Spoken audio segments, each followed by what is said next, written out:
তোর সঙ্গে আমার কোনো কথা নেই, তুই এখান থেকে চলে যা। আমি জানি তোমার সঙ্গে তোর কোনো কথা নাই। আমি তোকে আটকানোর জন্য আসিনি, আমি তোকে দুটো কথা বলার জন্য শুধু আসছি। এ ভাই, কে আপনি? ভাই আপনি থামেন, কে আমি সেই পরিচয়টা আমি আপনাকে দিব। দাঁড়ান। এই, তুমি এখানে কোনো ঝামেলা করো না, তুমি চলে যাও। আপনি থামেন, আপনার সঙ্গে আমি পরে কথা বলবো।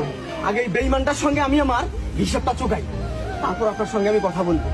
এই তোকে বলছি না তোর সঙ্গে আমার কোনো কথা নাই, তুই এখান থেকে চলে যা বলছি। হ্যাঁ হ্যাঁ, আমি জানি তো আমার সঙ্গে তোর কোনো কথা নাই।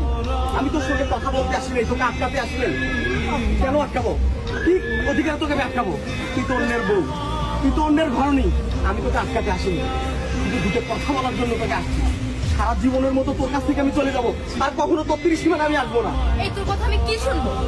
তোর মতো গরিব ছোট লোকের কথা শুনে আমার কোনো ইচ্ছা নাই, তুই এখান থেকে চলে যা। আমার বিয়ে হয়ে গেছে, তারপর তুই এখানে কেন আসছিস? যা এখান থেকে চলে যা। আর তোর তো যা বলার তুই আমাকে বলে